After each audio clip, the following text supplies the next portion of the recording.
Welcome to results training, Woodlot reporting to results. This module is going to cover the legislative context and submission documentation component.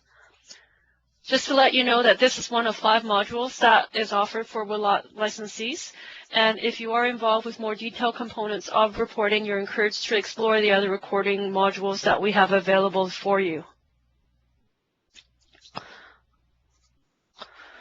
So just a quick recap of what the legal references are for Woodlot holders.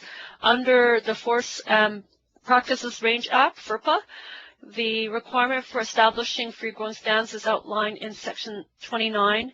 And under the regulations, what happens is that the annual reporting falls under Section 76, whereby the Chief Forester may specify the form and manner for reporting of the annual report, as well as information about exemptions, relief of funding, and declarations. Under the Forest Practice Code of BC Act, Section 70 provides the requirements for establishing a silviculture prescription for areas that it has requirements for reforestation.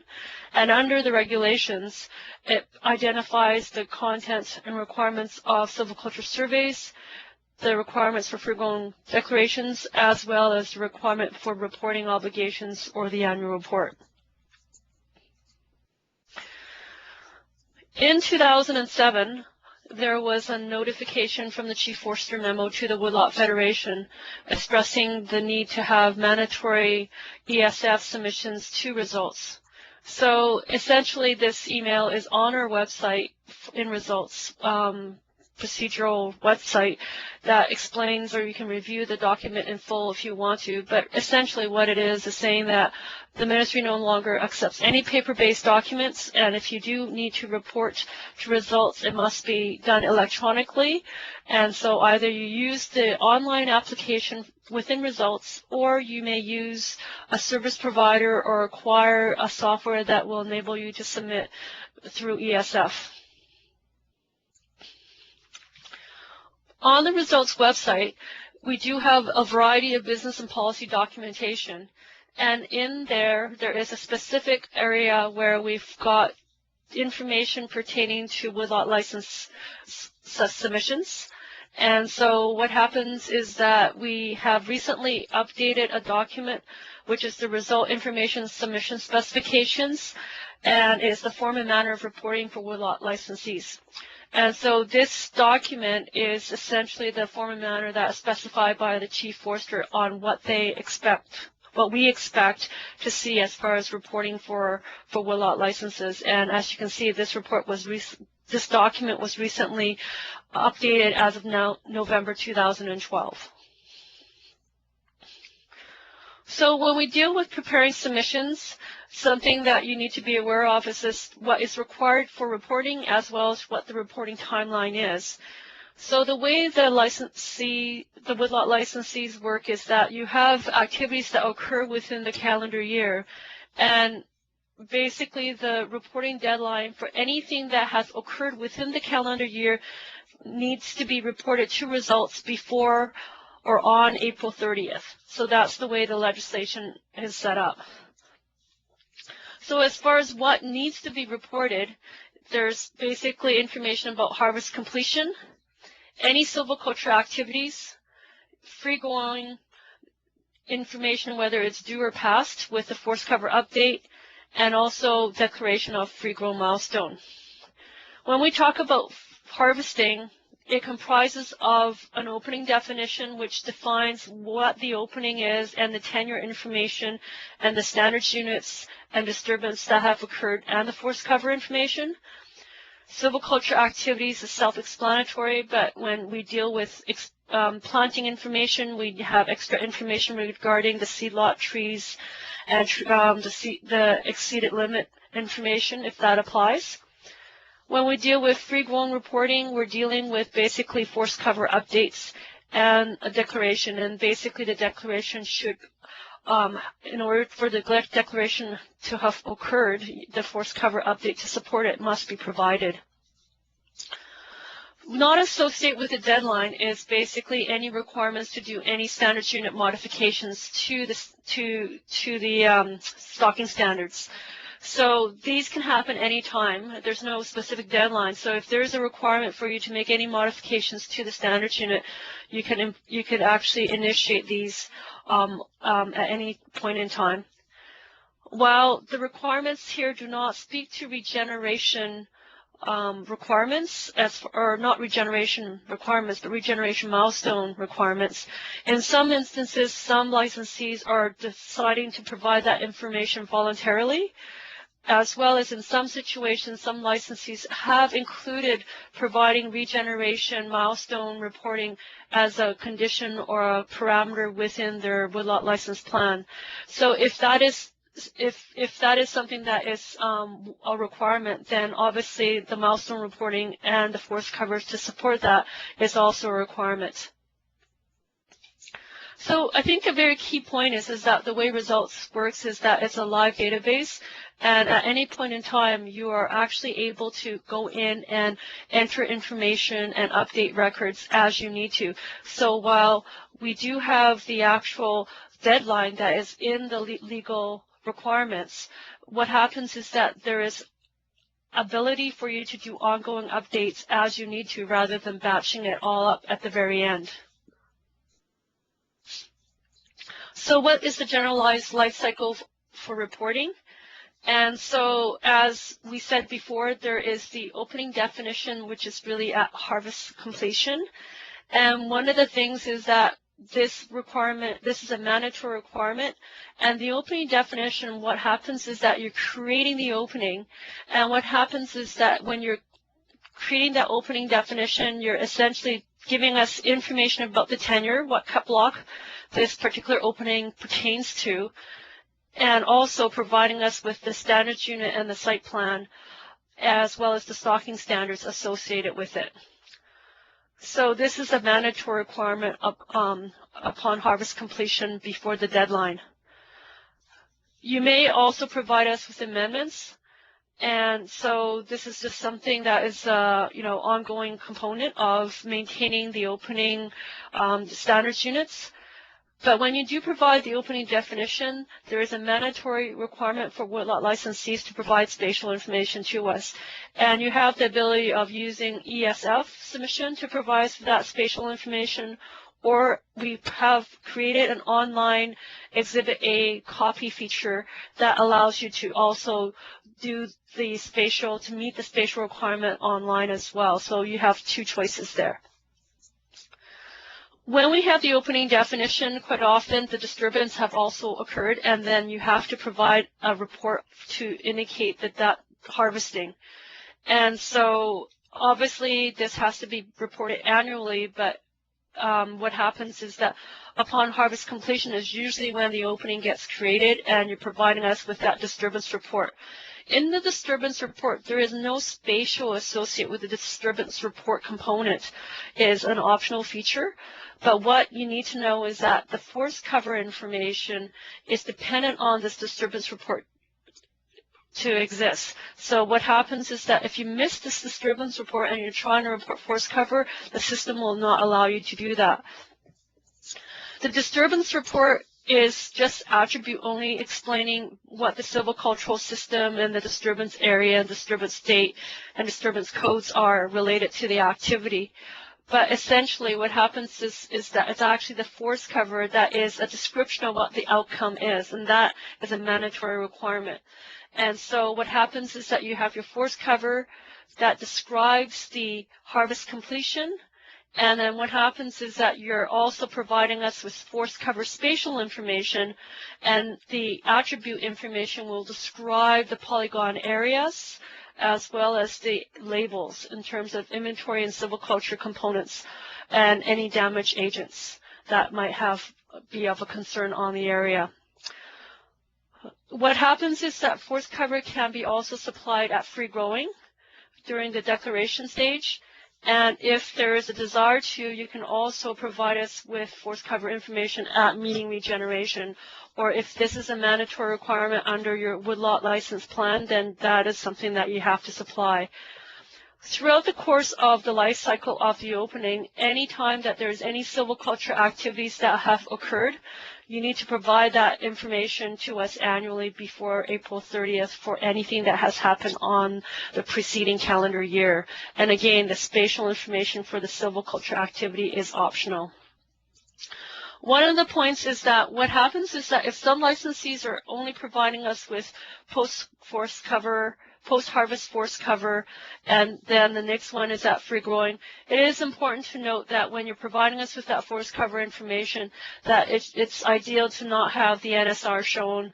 Instead, it's reflecting the reforestation that has occurred, because during the life cycle of the opening, which can be as long as 20 years, what will happen is that the opening will appear as if it's NSR for the whole 20-year duration. So it is important to make sure that if you are submitting information on the forest cover, it would be ideal to ensure that the information reflects what is currently out there. And so you can provide us with the post-harvest showing NSR, but shortly afterwards you can also provide an update showing that NSR has occurred. Or if you don't want to do two successive submissions, then in that situation it probably would be better to show what has happened or occurred on that stand, as far as if the planting has occurred within the actual reporting period, to have that reflected, so that we know that there has been actual stocking. So when we're dealing with submission to results, what happens is that there's actually two main methods. There's online and electronic submission framework. And so in the electronic submission framework, what happens is that you're able to purchase or find ability to create the submission electronically. So one example is a tool called EasyLink. This is a proprietary software that has to be purchased. So I know that there's other products out there, but at the end of the day, you need to find some tool that will enable you to generate the submission electronic to results. And EasyLink is one example that's been set up to use and provide a format to match the schema that results uses. The other option is the use of service provider. There's qualified results service providers that are involved with doing result submissions. So what happens is that, if you don't want to learn to do the submission yourself or purchase a tool, then you can rely on a service provider to work on your behalf. And then the third option is that results actually have an online feature that allows you to enter in your openings for woodlots. But under this framework of using the online feature, it has certain mandatory prerequisites, such as requiring only very simple openings that are one opening that has only one standard unit and one forest cover polygon scenario. So if you have that situation where you have very simple cut blocks and one opening and one SU, one forest cover scenario will work out, then you may be able to use the online feature, and then you don't have to worry about purchasing software or relying on service providers. In order for you to do anything in results as far as working with the application, either submitting via ESF or online, you must have a BCE ID account and also be authorized to use results. So the first step is in the results homepage, you will find that there is an access and policy location where you can make requests to have a BCE ID account and or also make a request to get access into results so that you can actually submit to results or update using the online functionality. In order for you to submit to results for any cut blocks, one of the preconditions that you must have is that a cut block for what you're submitting for must be in a status of HB or LC and FTA. HB is harvest has begun, or LC is logging complete. And this is a precondition to ensure that we're only getting submissions for active cut blocks. And so if, let's say, the cut block is active as far as you know, but it is not reflecting that in FTA, then you need to contact someone in FTA to figure out what's going on with that block status. But at the end of the day, in order to create an opening and results for those cut blocks, you have to make sure that block status is HB or LC. If you're using the online feature in results,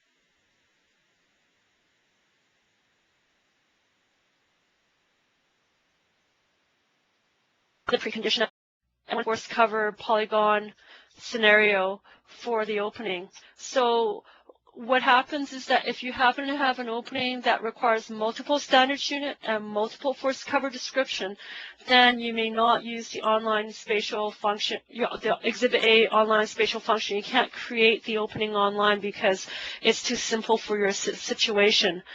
The other scenario that you have to be considered is that if you're using this Exhibit A online spatial function to create that spatial information for the opening cut block, what happens is that whatever you have in the Exhibit A for FTA cutting permit application, it has to be on a cut block basis. I know that in some situations, some licensees are submitting their cutting permit applications on a blanket-wide basis for the district. If that is the case where it's a multiple cut block scenario, that will not work in this online scenario because we will have too large of an area that will not be reflective of the opening for that one individual cut block. So those are the two preconditions also to be able to use the online feature, is that we have cutting permit applications on a cut block basis, and you accept the fact that you can only create one standards unit and one force cover polygon for the opening.